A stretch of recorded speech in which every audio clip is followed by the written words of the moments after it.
prepare o bolso. O governo brasileiro admite que tem poucas chances de frear o chamado tarifaço.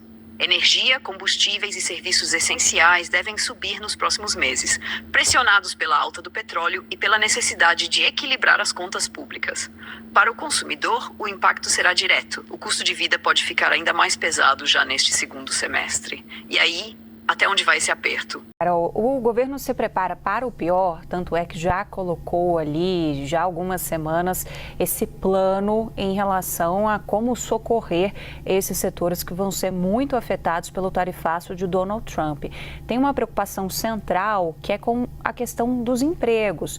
Os empresários vão sofrer esse revés ainda neste ano de 2025 e isso vai ter reflexo também naquele momento em que eles estão já de pensar nos seus próprios orçamentos para o ano que vem de suas empresas. Então, uma vez que eles vão ter mais gastos, há uma preocupação de que eles vão ter que reacomodar, digamos assim, algumas funções internamente nas empresas. E aí, com isso, há um risco de desemprego de algumas pessoas. Então, é com base nisso que o governo levanta as preocupações de fazer uma espécie de aceno em crédito a esses empresários para evitar que haja qualquer tipo de efeito em relação à empregabilidade. Hoje o presidente Lula vai ter agenda no Rio de Janeiro, depois volta para Brasília e por aqui vai participar de sanção de projeto de lei no Palácio do Planalto e depois essas conversas devem ganhar um pouco mais de musculatura com a equipe econômica. É essa a perspectiva, Carol. Isso vai dar o tom da semana. Em paralelo a isso, essas medidas que já são pensadas de mitigação, o governo, claro, ainda se coloca aberto para uma negociação com os Estados Unidos. Vai tentar negociar via diplomática até o último segundo, Carol. Mas qual que é a questão? Os canais diplomáticos estão fechados. O governo tentou vários canais institucionais e não conseguiu.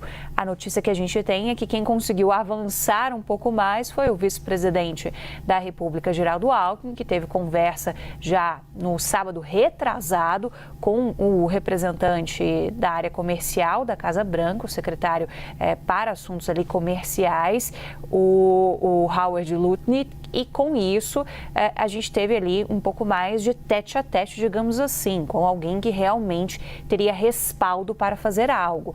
Agora, essa conversa ainda não parece ter surtido efeito, Carol, porque o próprio secretário americano confirmou durante o fim de semana que essa promessa de tarifaço deve se cumprir.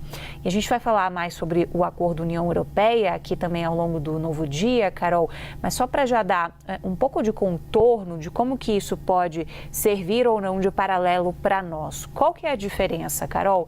Aqui no Brasil, a gente não está falando somente de questões comerciais. Aqui no Brasil, diferente da situação de outros países ou blocos comerciais, como a União Europeia, a gente tem contornos políticos, a gente tem uma espécie de imposição política sobre processos que correm no nosso judiciário.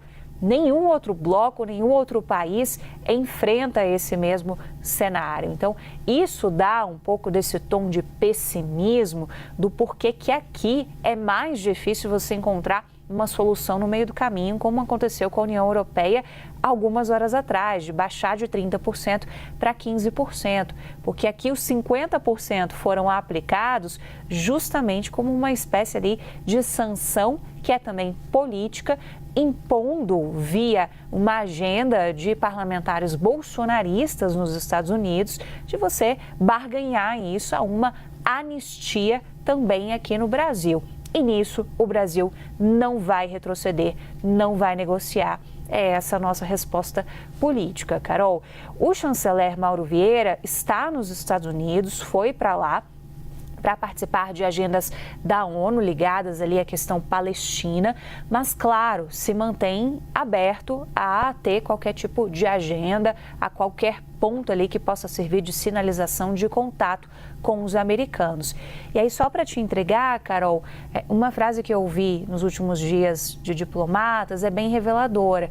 Me falavam o seguinte: para os Estados Unidos, essa tarifa de 50% é low cost, é um custo baixo. Agora, para nós aqui no Brasil, faz toda a diferença, é um custo altíssimo. Ele me comentava um pouco como no contato ali com os diplomatas americanos devolvem uma espécie de impressão de que lá nos Estados Unidos o Brasil nem sequer é assunto como os Estados Unidos são assunto para nós aqui no Brasil. Carol. E você, o que acha desse tarifaço? Deixe sua opinião aqui nos comentários. Aproveita, curta o vídeo e se inscreva no canal para não perder as próximas notícias.